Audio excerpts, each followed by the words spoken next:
Welcome to Nampo 2015.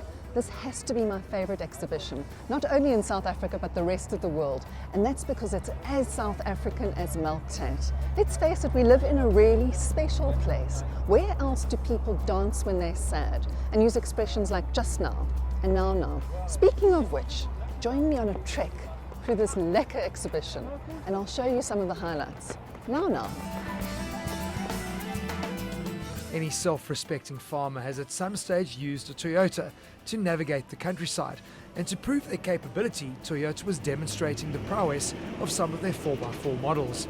The FJ Cruiser may be more popular as a posing pavement hopper, but its capability off-road is unquestionable. And to prove a point, the driving instructor reversed his FJ back over the ramp, the 4-litre V6 barely revving above idle. Super impressive. Over at sister company Hino Trucks, an array of fairly unusual offerings. We have 3 general use vehicles on the stand: truck tractor, 8x4 mixer, and then the 50-seater bus, which is not necessarily geared towards specific farming use. We've got 4 vehicles that's specifically for farmers, a 714 dropside body for general utility use on the farm. We've got a smaller cattle rail body on, for people that want to move sheep or cattle for that matter in smaller quantities, maybe moving from one camp to another on the farm. Then a 1626, which has got the full double decker sheep carrier, and that's obviously for a farmer that needs to take sheep to market and moving bigger quantities of sheep around. And then a vehicle that's not really just a farming vehicle. It's got a lightweight drill on the back, mounted on a 4x4 1322 chassis, which is obviously meant for finding water on the farm, but it can also be used for drilling holes for posts, putting up fencing. So not necessarily a vehicle that a farmer will buy, but definitely also a vehicle that a farmer can actually use on the farm. And we've seen over the last couple of days quite a big amount of interest in that specific vehicle. The truck is outfitted by Thor Drilling, who pride themselves in supplying rugged, low-maintenance and easy-to-repair rigs. All the municipalities, they're struggling with water and water quality, so water is a concern. So this is one of our entry-level machines that we can do water well work with. I think it's really going to change a lot of things for a lot of people. But we also do exploration stuff and we export. We've got machines working all over the world, in Georgia, Iran. We've got machines all over Africa, every country in Africa, Malaysia, Indonesia and Chile. We've got machines working all over. Another unique truck on the Hino stand was the cement mixer, rated at 410 horsepower. Well, that's about 300 kilowatt for us metric folks out there. It can carry up to 35 tons even off-road, which explains why it has 4 axles. It just goes on to the type of loading that is actually required on the vehicle, and the tank that is being carried on the vehicle is 650 liters. However, it carries a pump that can actually pump 250 liters per minute on the vehicle. The loading is actually distributed amongst the axles. The second axle, front rear axle, is meant to carry most of the load. It's a steering axle, and that allows drivability and maneuverability of the vehicle off-road. We've seen over the last 10 years that farming has become much more sophisticated. People are now managing it as a business, and they found that trucks especially is something that if a farmer buys a truck, he uses it once a year to move his produce to market. So for the rest of the year, that truck is not productive. And we find that a lot of farmers are starting informal co-ops as far as transport is concerned, where they would buy a truck together. And then if it's a mix of farmers of different farming activities, the truck can be employed far more productively throughout the year. And they share that asset. And you know, especially in the farming community, it is possible to structure deals that suits the farmer's income pattern. Not necessarily what we used to on a monthly basis, but even a yearly payment. There's various options that can be discussed, and obviously we will be willing to support wherever we can. Nampo caters for all agricultural activities. JAPS, otherwise known as Just Another Problem Solver, builds all types of machinery, from sifters, seed separators, milling machines and so on, in any configuration to suit the client's needs. This small milling machine was quite popular with the crowd, and even more so when they saw the results. There is something quite comforting about watching machinery in operation. Employment levels have declined dramatically within the farming sector. In 1994, 2.1 million people were employed. Now, just 670,000. For some reason, farmers are replacing people with equipment. Now, obviously, this is a nightmare in terms of employment statistics, but it does have an important upside because we've seen technology gains as a result. There were a number of really impressive examples of the gains in technology with regard to machinery on the Massey Ferguson stand. Besides the impressive tractors on display, there were a number of equally impressive implements, like this disc mower conditioner. How about this baler, the 2270 XD? This is the inner workings of the machine, which is obviously going to get techno geeks and farmers edging closer to their screens. Will you guys enjoy that moment then?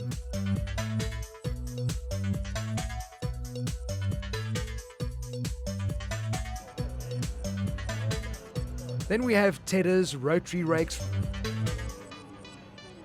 roller conditioners and mowers. More upscale and one of the big boy toys, this 9800 planter. Massey Ferguson manufactured tractors across the world, like this Lower Tech 290 made in England and this 3625 built in Italy, a 3.3 litre 50 kilowatt diesel for small operational needs. Many millions of rands are changing hands here at Nampo, and I'm not just referring to the farmers who arrive here with their bulging wallets. For instance, you see this tractor behind me? 35,000 rand. That's not the ticket price on the tractor. That's what it costs to transport it here from a couple of 100 kilometers down the road. Sister company to Massey Ferguson, Challenger, are based in the good old US of A, and as expected, all models are supersize. Not content with their present standing, they've now released their most powerful Challenger track tractor to date, the 330 kilowatt 1921 Newton meter limited edition Stealth. Why Stealth? Well, according to the marketing mumbo jumbo, it makes very little impact on the ground, moves quietly, economically and smoothly, and leaves virtually no footprint. We all know with America, everything is bigger and better. Well, you want a combine harvester like this one behind me? You ain't going to get much change from 4.3 million rand. And how about a maintenance plan? 200,000 rand, about the price of your average small car. Not to be outdone, the new 560C series combine promises more power with a new 9.8 litre 7-cylinder engine, fewer emissions too, while consuming less fuel. Built-in touchscreen controls and navigation, and a new redesigned threshing system with fewer parts means less downtime. A roof-mounted V-cooling system which draws air into the system from the cleanest part of the machine at the top of the combine. All these features drew many farmers to gaze in admiration. And in keeping with the redneck theme, on display were Dodge Ram trucks. Their latest downsized Hemi engine is the biggest petrol engine they now produce.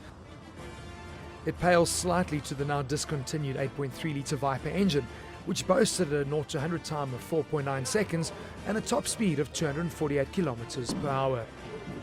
For those wanting economy and power, a diesel 5.7 litre Hemi V8 with an 8-speed transmission. American economy and downsizing at its best.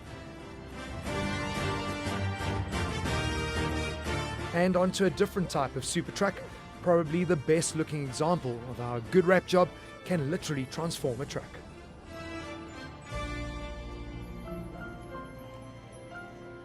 Iveco were also prominent in terms of display and debuted a new model truck. Iveco, the Italian truck manufacturer, has launched the new 682 here at Nampo. Now this is a particularly interesting vehicle because it's a real workhorse, but unlike some other trucks, it doesn't break the bank. In fact, they're competing against Japanese, Chinese and Indian truck manufacturers, not against the Europeans at all, but they promise that it still can do the job despite the lower price tag. And guess what? It's also built right here in South Africa, in Roslyn. So think of it as a pizza, but with a boerewors topping. Nampo specials were on offer with big savings of over 100,000 rand. The daily 4x4 for big oaks. Taking pride of place was the Iveco Tracker, one of 3 entries into the 2015 Dakar. This is a stripped-down truck with massive suspension travel. To cushion the ride, 3 leaf springs with 4 Donair shock absorbers per axle.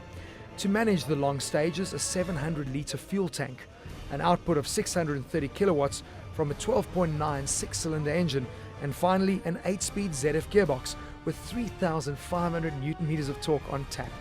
2015 proved relatively successful with 2 Ivecos finishing in the top 10.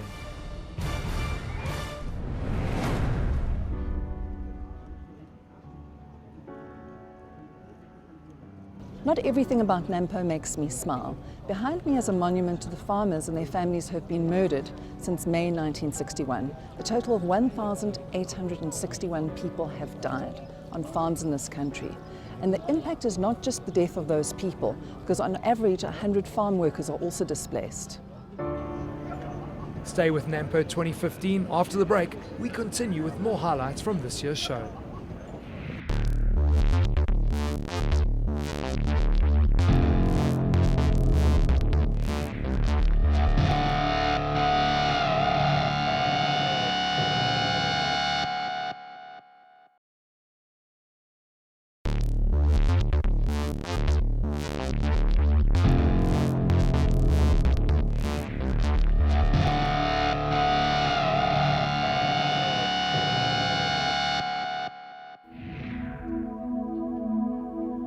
We all know the humble windmill. Well, I got to thinking, I wonder if the technology has changed over the years. And yes, it has very much so.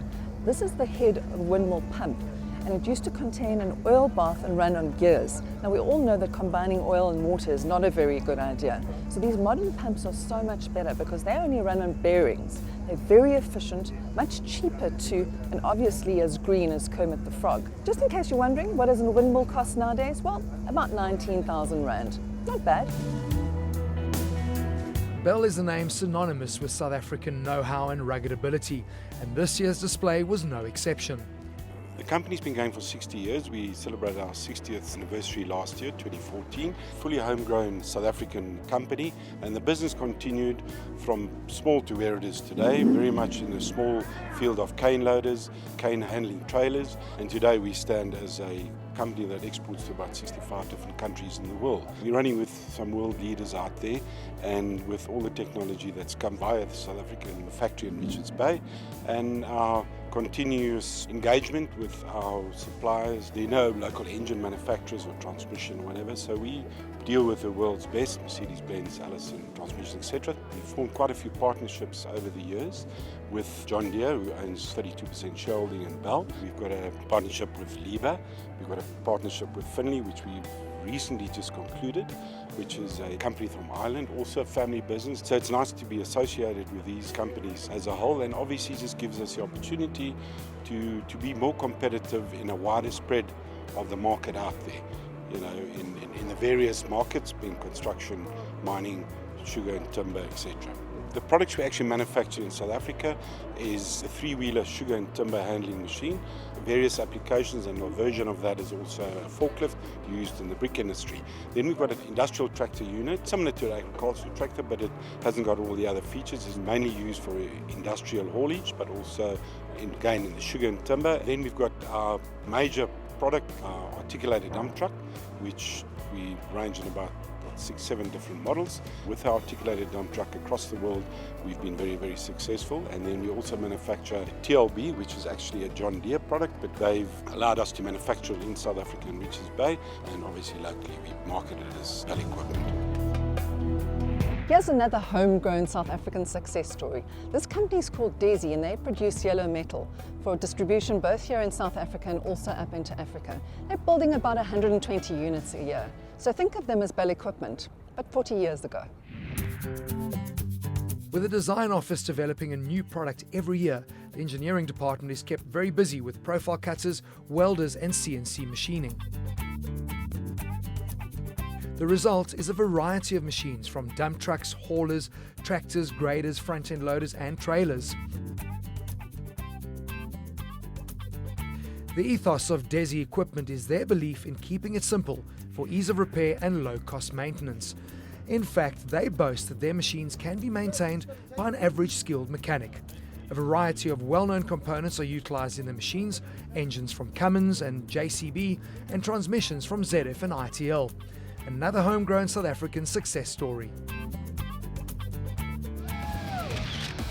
The name New Holland is well known in agricultural circles, but few may realise that the name is the result of the amalgamation between Ford and Fiat. Blue or yellow, they offer features galore. The first feature we have is auto guidance, where the operator saves time and also a lot of costs by not overlapping or underlapping while working in the field. It's done from a GPS receiver, direct from the satellites, and we have an accuracy of about 3.8 centimeters on passes. The system allows you to record certain lines, like a straight line or alongside contours or in a spiral. So it's completely hands-free driving. You have a lot more time to focus on other features in the tractor. You might just as well get a storybook and read it as you are working in the field. We've got climate control inside the tractors, air suspension seat, electric adjusted mirrors, and then also what matters is a headland function where you record all the functions and all the things you do as you exit the field or where you enter the field by the push of only one button. Another great feature of our tractor is the constant ground speed management, where you set a target speed as you are driving in the field, let's say 8 or 9 kilometers an hour, and the tractor will maintain that speed according to the load that is behind it, and it will automatically drop the engine revs to save on fuel consumption and to give you optimum performance. Going the extra mile, this is the ethos of UD Trucks, and we take a detour to find out more about the brand, from the history to the launch of their latest products. It's been an interesting and a dynamic period for us since 2010, and that's when we became part of UD Trucks globally. And of course also part of that is when we became part of the Volvo Group. We were previously known as Nissan Diesel. In the early years formed part of Nissan South Africa until the transition to be fully owned by UD Trucks and then joining the Volvo Group. So most certainly for UD Trucks it's been exciting times and a very long heritage in South Africa. If we look at the Volvo Group structure, and people often confuse the Volvo Group structure with the Volvo passenger car side, it's a separate entity that. We fall under the Volvo AB Group, and under the Volvo AB Group there are a couple of truck brands. Of course the Volvo truck brand lies there, the Renault truck brand lies there, we have Mack Trucks that lies in there, and then of course we have UD Trucks. And then also within that group there are two joint ventures, one with an Indian truck manufacturer called Aisha, and then just recently concluded is a joint venture with a Chinese truck manufacturer Dongfeng. So that makes the Volvo Group most probably the biggest truck group in the world, and we form part of that group. On the stand we have the new Questa range, which is a new range which we've launched into the UD stable. The idea behind Questa is it will be a product that is specifically designed and is actually the first product not designed specifically for the Japanese market, but designed for the markets outside of Japan. So Questa is not available in Japan, and for South Africa, of course, we focus in Questa on the construction industry, the public utilities, and of course the agricultural industry as well. And it's very fascinating to see the merge of the transport industry technologies and then of course the agriculture technology. I must say the agriculture technology is quite advanced. I think farming is quite sophisticated, and I think trucking is also getting there to support them in operating in a modern way of doing things. The truck plays a very important role in terms of its durability, but how you support that in terms of having parts available, being able to fix it correctly with a good dealer network, trained technicians. So the total life cycle cost becomes important. And I think we do a pretty good job in supporting the total cycle and the elements that are involved for a transport operator to be successful. Standing apart from the crowd is important, and of all the trucking stands, UD Trucks had a homely, rustic feel. The farming industry is most probably the prime example of where it's really a family business still, and if one attends the more commercial shows you might not see so many wives. I think the wives must certainly enjoy that, and from our experience in the transport industry as well, that wives play quite an important role in those transport businesses as well. So we try to cater a little bit for them here as well. Commercial transport manufacturers were numerous at Nampo, with Mercedes-Benz demonstrating multiple models, from people carriers to work trucks, and an all-time favourite, the robust Unimog. Scania, another big player, with not only trucks but generators too. Backup for Eskom load-shedding perhaps. MAN had a variety of models as well, but with a slightly novel approach to appeal to the more budget-conscious farmers. I think what's quite unique in the agricultural sector, the guys want reliability, they want stuff that works, they're prepared to pay for it, and that's where we happily fit into that requirement. I think too, the used trucks that people say, why do you have a used truck here? A lot of farmers maybe use a truck in a very low utilization operation, and they don't need to invest in a brand new truck. The used truck does the job well, and we can do that too. Nampo 2015 was an opportunity for commercial car makers to strut their stuff, the Nissan Patrol pickup making this incline look super easy. Volkswagen had a large stand with not only the recently launched Golf SV, but a firm favourite amongst campers on the move, the California Beach 4Motion, with a roof tent offering ample space above and clever compartments to house other camping gear. In light of South Africa's poor public transport system and even less support for people in wheelchairs, Volkswagen was displaying a Caddy Maxi that offered a perfect solution. The front passenger seat, which can handle a weight of 150 kilograms, allows people with limited mobility access to the front of the vehicle. For wheelchair passengers, the rear is fitted with a ramp, the Caddy Maxi being ideal for this type of conversion. The cost, well, close to 700,000 Rand. For other hardcore campers, an Amarok and an alternative to the Japanese Buckies, the transported double cab 4Motion. Arch rival Ford were also making a strong impression, especially in the Bucky department. The Ford Ranger displayed in racing and adventure form. Ford people carriers were also popular, with examples of both the Tornado Custom and smaller Tornado Connects. Staying with the outdoor theme, a tent for those not willing to climb into a sleeping bag, and likewise not willing for any ablutions in the bos. Nampo caters for all adventure types, and plenty of expensive kit and components for all possibilities were available, regardless of whether you're 4 wheels, 2 wheels or 2 feet inclined. Perhaps it makes us realize how fortunate we are in South Africa to experience the wonderful outdoors, and we have all the support to make the little hardships a whole lot easier. Okay, this has to be my favorite product at Nampo this year. You plug this puppy into the cigarette lighter, and 2 minutes later you get piping hot espresso. Alternatively, they also have a hand pump derivative. You pump it for about 30 seconds or so, and it does the same job. No self-respecting farmer or adventurer can do without a multi-tool, and judging by the lineup of customers, Leatherman was clearly the popular choice. So whether your agricultural needs are small or large, Nampo 2015 was the place to see and be seen. But don't just take our word for it. You actually feel part of everything here. Show is actually the wrong word for this. This is more a farming get-together.